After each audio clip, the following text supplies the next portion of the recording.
오늘은 사순절 두 번째 주일입니다. 우리 지난 한 주 세상에서 수고한 것들을 세상에서 위로받기를 택하지 않으시고 예배 시간과 자리를 구별하시는 여러분 모두에게 창조주 하나님께서 고난받으신 그리스도께서 보혜사 성령께서 주시는 은혜와 평강이 가득하시기를 주님의 이름으로 축원합니다. 주변에 계신 우리 성도님들께도 이렇게 서로 인사하겠습니다. 주님의 평화를 빕니다. 서로 인사하겠습니다. 주님의 평화를 빕니다. 주님의 평화를 빕니다. 주님의 평화를 빕니다.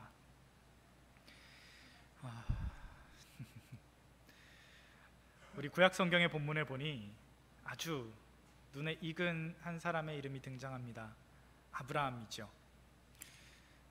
아브라함에게는 아주 유명한 별명이 하나 있습니다. 뭔지 아시죠?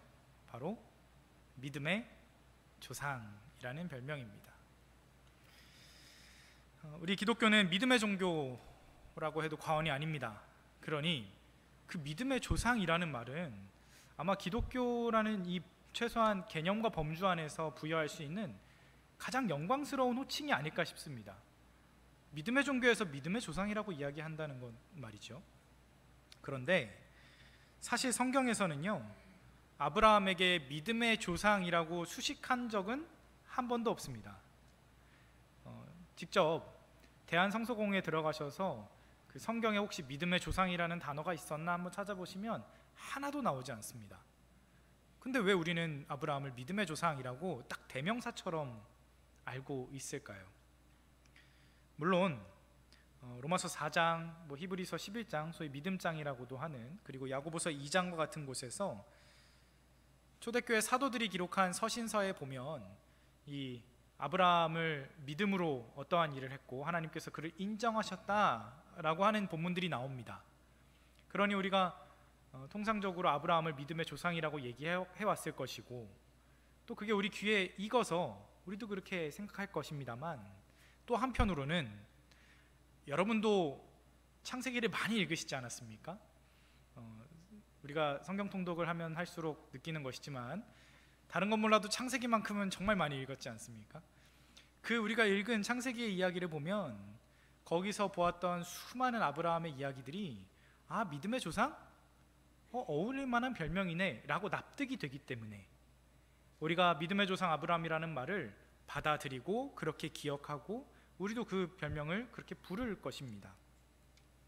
다시 말해서 창세기에 기록된 아브라함의 이야기들을 천천히 생각해 보면 그가 믿음의 조상이라는 그 영광스러운 호칭을 얻게 된 사건들이 있었고 계기들이 있었구나라고 인정한다라는 겁니다.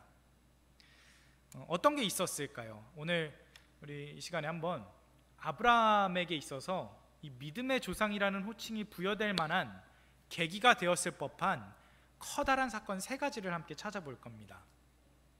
그러면서 과연 아브라함은 정말 믿음의 조상이라 불릴 만한가, 합당한 것인가? 과연 그렇다면 처음부터 정말 그렇게 훌륭한 믿음의 소유자였을까? 아니면 점점 더 원숙한 신앙인이 되어가는 것일까 하는 것도 함께 살펴볼 수 있을 것이라 생각합니다. 가장 먼저 첫 번째 아브라함에게 있어서 하나님이 그를 부르시고 그에게 믿음의 조상이라고 하는 모습을 이렇게 우리에게 알려줄 법한 사건이 뭐냐면 가장 유명한 본문이기도 한데요, 창세기 12장의 본문입니다. 우리 창세기 12장 1절부터 3절까지의 말씀 한번 펴보시면 제가 읽어드리겠습니다. 귀로 들으셔도 됩니다. 창세기 12장 1절에서 3절입니다. 여호와께서 아브라함에게 이르시되 너는 너의 고향과 친척과 아버지의 집을 떠나 내가 네게 보여줄 땅으로 가라. 내가 너로 큰 민족을 이루고 네게 복을 주어 내 이름을 창대하게 하리니 너는 복이 될지라. 너를 축복하는 자에게는 내가 복을 내리고 너를 저주하는 자에게는 내가 저주하리니 땅의 모든 족속이 너로 말미암아 복을 얻을 것이라 하신지라. 아멘. 여러분, 아브라함이요, 아람 사람들의 땅 하란이라는 곳에 거주할 때 하나님께서 대뜸 나타나셔서 하신다는 말씀이 뭐냐면 크게 2가지인데요. 하나는 떠나라. 지금 있는 거기서 떠나. 그리고 2번째는 그러면 너한테 복을 줄 거야. 너로 큰 창대하게 해서 큰 민족을 이룰 뿐만 아니라 너로 하여금 이 땅을 그 갈 곳을 땅으로 소유하게 될 거야 라고 하는 선언이었습니다.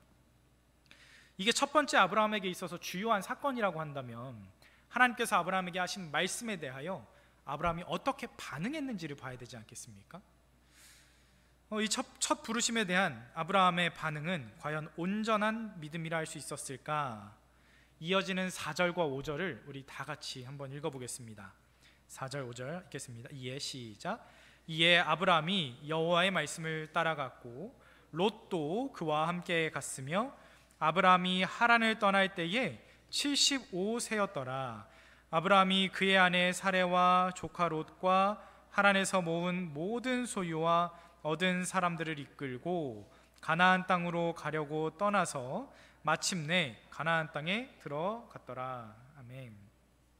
어떤 것 같습니까? 아브라함이 정말 믿음의 조상이라고 불릴 만큼 그에 합당한 아주 모범적인 순종을 보여주고 있다고 생각하십니까? 아니면 이건 조금 오게 티내 하는 게 보이십니까? 사실 많은 사람들은요, 이 4절 5절 즉 아브라함의 이 반응을 보면서 하나님의 말씀을 따라갔다라는 말과 그리고 당시 그의 나이가 75세였더라 라고 하는 문구에 집중하는 경우가 많습니다. 그래서 아브라함이 하나님께 온전히 순종했다, 하나님 말씀 따라가지 않았느냐, 그리고 나이가 무려 75세래, 아유 참 대단하네, 이 노인 참 대단하네 라고 흔히들 생각하지만 사실 저는 살짝 눈에 거슬리는 부분이 하나 있습니다. 조카 롯이라는 존재입니다. 물론 아브라함의 결단과 순종은 감히 제가 평가하기 할 수 없을 만큼 대단한 것이겠지만, 그렇다고 하여서 아무런 흠잡을 것이 없냐라고 하면 말씀드린 조카 롯이라는 존재가 걸린다는 것입니다. 왜 아브라함은 하란에서 가나안으로 올 때 조카를 데리고 온 것일까요? 자세히 보시면 12장 1절에 하나님께서 처음 명령하실 때 명령하신 명령이 무엇이냐면 친척도 떠나라고 하셨습니다. 고향과 아버지의 집을 떠나라 하셨지만 동시에 친척도 떠나라고 했는데 친척을 아예 데리고 끌고 간 겁니다. 조카 롯을 데려갔습니다. 또한 하나님께서는 아브라함에게 내가 너로 큰 민족을 이루겠다 하신 것 아닙니까? 그런데 그런 상황 속에서 성경은 특별한 별다른 설명 없이 아브라함이 너무나 부드럽고 자연스럽게 조카 롯을 데려갔음을 넌지시 이야기해 줍니다. 아마도 아브라함은 이 75세라는 인간적으로 고령에 접어든 나이에 여전히 자식이 없었기 때문에 이 조카 롯이라는 조카를 양아들로 생각하고, 또 한편으로는 우리 세상 용어로는 보험처럼 좀 가지고 가고 싶었지 않았나라고 하는 게 믿음 없는 저의 의심입니다. 그래야 결과적으로 아브라함은 하나님의 그 부르심 앞에서 온전히 순종하는 모습이라기보단 하나 같이 이렇게 끼워서 가지고 가는 듯한 인간적인 생각, 인간적인 방편으로 나오는 하나의 꾀를 가지고 하나님 말씀에 순종해 나가는 모습을 볼 수 있습니다. 그럼 두 번째는 어떤 사건이 있을까요? 아브라함이 하나님의 부르심을 받고 복의 근원이요 또한 믿음의 조상이라 불릴 만큼 아주 중요하게 아브라함에게 일어났던 두 번째 사건이 무엇일까요? 바로 오늘 우리가 읽은 본문 15장의 말씀입니다. 첫 번째 그 12장의 사건 이후로요, 아브라함은요 자신이 내심 양아들처럼 생각했던 조카 롯이랑 어떤 일이 있었냐면, 우리가 조금 전에 12장과 15장을 말씀드렸는데 그 사이에 어떤 일이 있었냐면 내심 양아들이라고 생각했고 내심 상속자라고 생각했고 이 녀석을 통하여서 내가 앞으로 어떤 기업을 잇게 할 수 있겠다라고 생각했던 그 조카가 아주 사소한 일로 떠나버리는 일이 그 사이에 발생했었습니다. 뭔지 아시지 않습니까? 종들끼리 서로 싸운다고 안 되겠다, 서로 갈라서자 해서 하나는 동쪽으로 하나는 서쪽으로 가게 되었던 것입니다. 저는 이 사이에 아브라함의 마음에 일종의 상실감 같은 게 있지 않았나라는 생각을 합니다. 그걸 어디서 볼 수 있냐면 이 15장으로 우리가 본문 읽을 때 넘어와서 보면요, 두 번째로 아브라함에게 나타나신 하나님이 이전과 같이 축복하셨는데 이 익숙한 말씀에 대하여 아브라함의 대답을 보면 아브라함의 그 내심이 무엇인지 속내가 무엇인지 느껴진다는 겁니다. 우리 다시 한번 읽겠습니다. 15장 2절과 3절입니다. 아브라함이 이르되 시작. 아브라함이 이르되 주 여호와여 무엇을 내게 주시려 하나이까? 나는 자식이 없사오니 나의 상속자는 이 다메섹 사람 엘리에셀이니이다. 아브라함이 또 이르되 주께서 내게 씨를 주지 아니하셨으니 내 집에서 길린 자가 내 상속자가 될 것이니이다. 아멘. 어떻습니까? 글쎄요, 첫 번째 그래도 12장에서는 아브라함이 조카를 슬쩍 데려가긴 했지만 뭔가 이렇게 말대답하거나 싸우는 느낌은 아닌데, 오늘 이 두 번째 사건에서 보면 진지하게 한번 푹 잠겨서 읽어보시면 아브라함의 이 답답한 마음 같은 게 느껴집니다. 하나님, 저한테 복을 주신다니요? 저한테 뭘 주시겠다고요? 근데 저 아들이 없지 않습니까? 보십시오, 상속자로 생각했던 조카 롯도 저를 떠나버렸습니다. 이제 여기 그나마 예전부터 쭉 함께 지내온 이 몸종 엘리에셀에게나 상속해야 될 형편입니다. 3절에 보시면 하나님이 저한테 아들, 자식을 안 주셨지 않습니까? 라고 은근히 하나님한테 책임을 떠넘기는 모습까지 보여줍니다. 그러나 하나님 포기하지 않으시죠. 4절입니다. 여호와의 말씀이 그에게 임하여 이르시되 그 사람 엘리에셀이 네 상속자가 아니라 내 몸에서 날 자가 상속자가 되리라 라고 말씀하십니다. 그리고 아브라함을 밖으로 데리고 나가셔서 하늘의 뭇별을 봐라, 셀 수 있는지 네 자손이 이와 같이 되리라 라고도 선포하십니다. 또한 이 약속에 대하여 확신을 주기 위해 오늘 우리가 읽은 뒤에 17절까지의 긴 본문 내용이 무엇이냐면요, 고대인들이 행했던 오늘날 우리로 생각하면 약간 계약입니다. 부동산 계약처럼 아주 막 인감도 중요한 도장을 막 하고 중요한 의식이 있지 않겠습니까?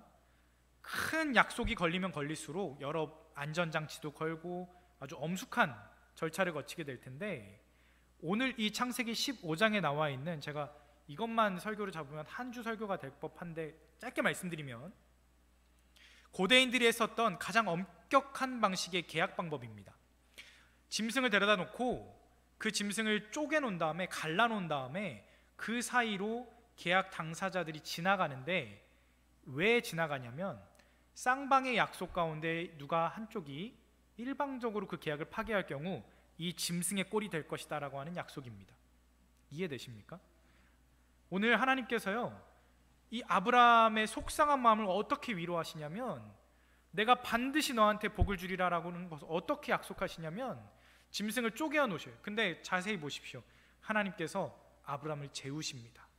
그리고 그 사이를 당신만 지나가십니다.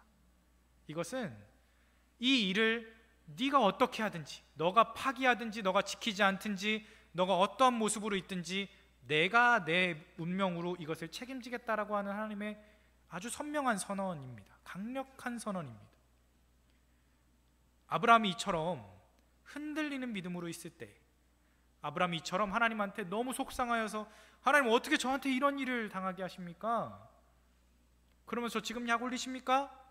하나님 아직도 저한테 자식 안 주셨잖아요 라고 할 때 하나님이 오히려 더 강하게 그를 확신 주시고 위로하시는 내용이라는 것입니다. 그런데 자, 두 번째 하나님의 부르심이 이런 것이 있었다고 한다면 이에 대한 아브라함의 반응을 또 봐야 되겠죠. 어떤 것 같으십니까? 재미난 것은 15장 이후에 16장의 내용에 딱 제목을 보시면 누가 등장하냐면 이스마엘이 등장합니다. 하갈과 이스마엘이 등장합니다. 16장 3절에 보면 이미 아브라함이 가나안 땅에 거주한 지 10년이 되었을 때 이야기입니다. 16장 3절에 보면, 그런데 여전히 아브람과 그의 아내 사레 사이에는 자식이 찾아왔다는 소식이 없죠. 분명히 하나님이 15장에서 말씀하실 때 네 몸에서 날 자가 네 상속자가 되리라 하셨는데 어째 임신 소식은 없다는 것입니다. 이제 아브람과 사레는 다시 한번 인간적인 생각을 꾀를 내어서 단행합니다. 그게 뭐냐면 아브람에게 하갈이라는 몸종을 붙여준 것이죠. 생각해보면요, 정말 똑똑하네 싶은 정도의 묘수입니다. 하나님 말씀하신 건 뭐냐면 아브람에게 너에게서 난 자라고 했잖아요.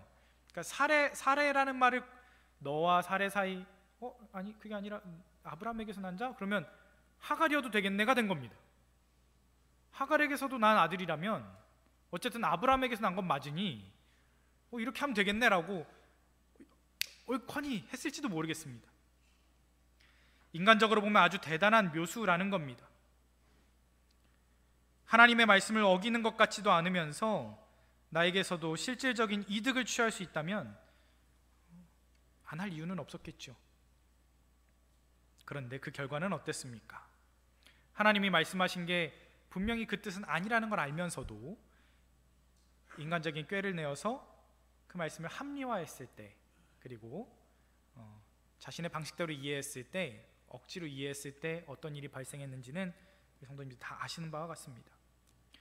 이제 세 번째 사건은 무엇이냐면, 아브라함에게 있어서 정말로 중요한 사건이 세 번째가 무엇이냐면 창세기 22장의 본문입니다.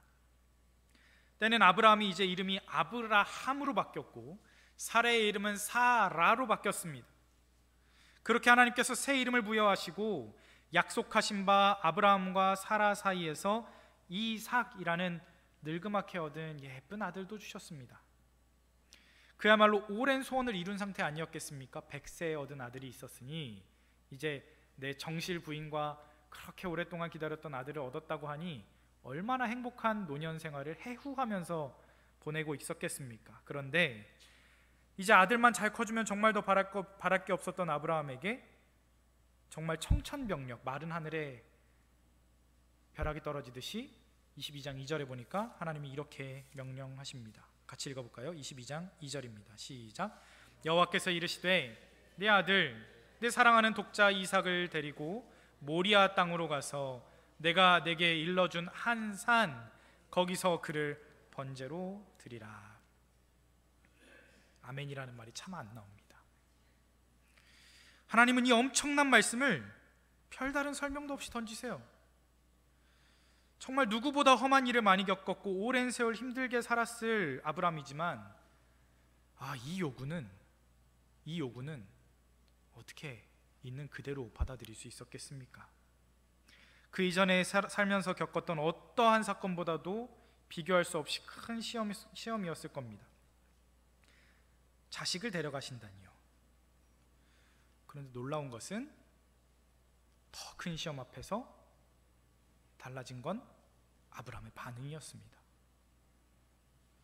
앞선 첫 번째 12장의 사건과 두 번째 15장의 사건에서는 하나님이 말씀하신 것에 있어서 아브라함이 어떻게 반응했습니까? 순종하기는 하죠. 순종하긴 합니다. 그런데 보험을 끼워넣거나 안전장치를 해서 그래도 나락으로 떨어지지는 않으려고, 혹시 무슨 일이 있으면 이렇게라도 임시방편을 마련할 수 있을 거라고 생각하는, 첫 번째는 그렇게 반응했고, 두 번째는 현실적인 방법으로 재해석하곤 했던 그 아브라함이 이제 이 세 번째 가장 큰 시험 앞에선 아브라함의 자세가 다릅니다. 있는 그대로 온전한 순종이란 바로 이 22장에서의 본문이 해당될 것입니다. 이전처럼 보험도 끼워넣고 싶고 현실적으로 재해석하고자 하는 마음이 거스를 수 없이 몰려올 법한 상황입니다. 아마 세포가 반응했을 수도 있습니다. 이삭을 바치라는 게요, 아시다시피 저도 어저께가 딱 한 달이었더라고요. 저희 둘째가 하늘나라 불려간 지 딱 한 달 됐더라고요. 정말 어떤 상황이 되면요, 세포가 막 부르르 반응합니다. 그 상황에 닥쳤을 때 아브라함이 어떻게 순종을 할 수 있었을까? 참 놀라운 일입니다. 그런데 우리는 이해할 수 없는 수준인지 모르겠으나 아브라함은 그야말로 자신의 이전의 생각과 모든 방법은 다 내려놓고 하나님한테 온전히 순종하고 그저 의지한 것이 바로 그 모습입니다. 하나님 멈추지 않으셨다면 아브라함 아마 정말로 이삭을 번제로 드렸을 거지 않겠습니까? 그러나 내 생각과 내 방법을 다 내려놓은 아브라함에게 이제 하나님이 어떻게 되어주시냐? 여호와 이레가 되어주시는 겁니다. 하나님께서 하나님의 방식대로 하나님의 때에 가장 좋은 것으로 예비해 두시는 하나님, 그 여호와 이레 하나님이 이 온전히 순종하는 아브라함에게 이루어지고 이제 아브라함은 흠없는 믿음의 조상으로 거듭나게 되더라는 것입니다. 사랑하는 성도 여러분, 이후에 아브라함이 이제 약속받는 하나님의 축복은요, 아까 두 번째 약속되는 하늘의 별, 뭇별을 봐라, 우리 오늘 읽었죠? 근데 세 번째 창세기 22장에서 그 여호와 이레 되신 하나님이 그때는요, 하늘의 별만이 아니라 하늘의 별도 말씀하시지만 이제 바닷가에 모래와 같이 많게 하리라는 말씀도 추가하십니다. 또다시 당신이 더하실 은혜와 복을 다시금 확정하시고 한 번 더 선포하시고 불안한 우리에게 확신을 심어 주시는 것입니다. 내 자손으로 말미암아 천하 만민이 복을 받으리니 이는 네가 나의 말을 준행하였음이니라고 말씀하시는 것이죠.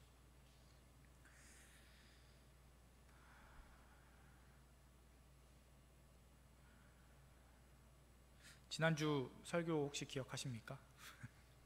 제가 기억하시냐고 여쭤보면서도 저도 기억을 해보려고 노력을 했었습니다. 하나님의 주권을 인정하는 신앙이라는 제목으로 지난주 함께 말씀 나눴었습니다. 내용은 대략 이런 것이었습니다. 신명기에서 모세의 설교를 듣는 이스라엘 백성의 상황이 이제 가나안 땅에 들어가 첫 수확 만물을 거두게 되었을 때 그것을 다 거두어서 제사장을 통하여 하나님께 드려라, 이게 신명기 말씀이었고, 복음서에서는 예수님께서 당하신 40일의 고난을 함께 보았습니다.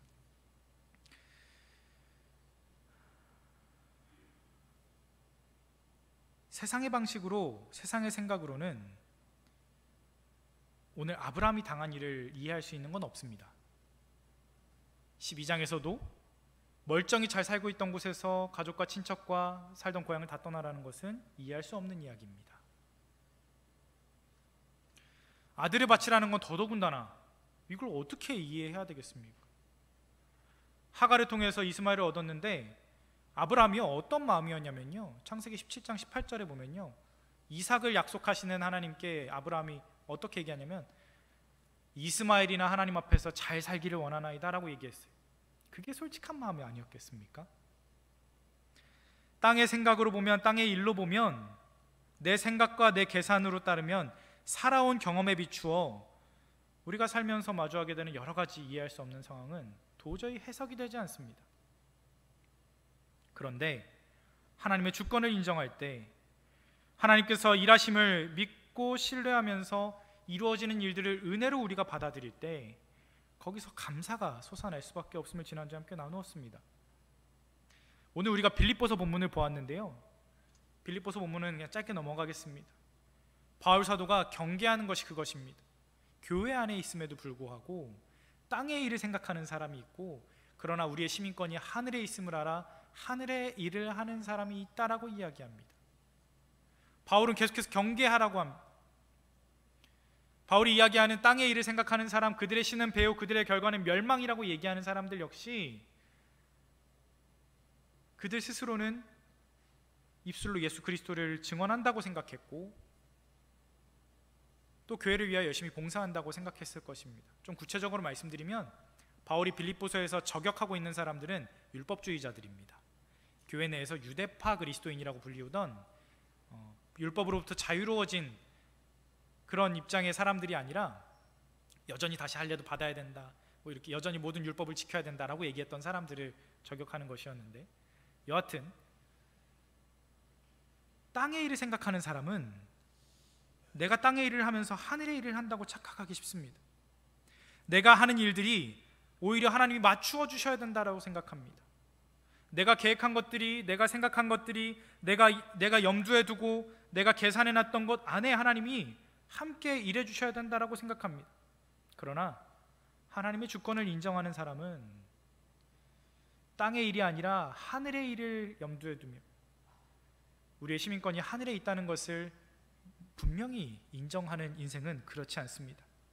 하나님께서 오늘 앞으로 지금 이 순간 우리에게 말 못할 고통이 있거나 다 이해시키기 어려운 슬픔이 있다 할지라도 이 다음에 약속하신 것을 향하여서 다시금 뚜벅뚜벅 걸어나갈 수 있는 믿음을 허락하시는 것이고, 또한 그 은혜를 허락하시고 그 은혜를 우리가 마주했을 때 이제는 또다시 어떤 시련이 마주하게 올지라도 별 설명이 없어도 별로 이해가 안 돼도 오히려 이전보다 더 담대하게 믿음을 고백하며 여호와 이레 되신 하나님을 의지하며 나아갈 수 있다라는 것입니다.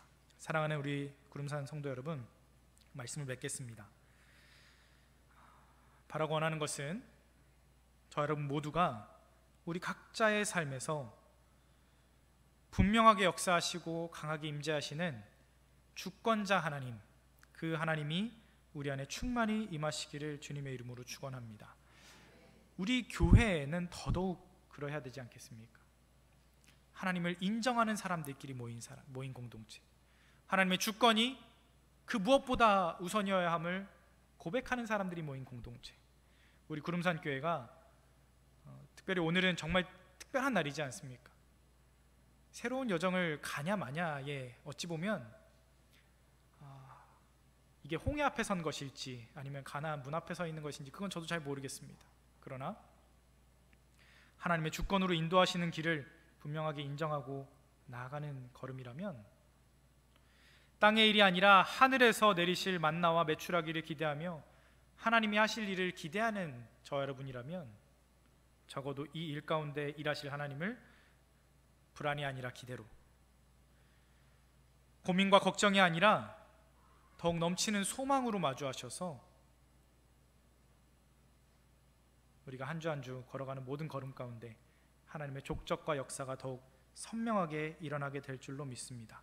저 여러분이 그 모든 복의 통로가 되시고 하나님께서 원하시는 믿음의 조상 모두가 되실 수 있기를 주님의 이름으로 축원합니다. 기도하겠습니다.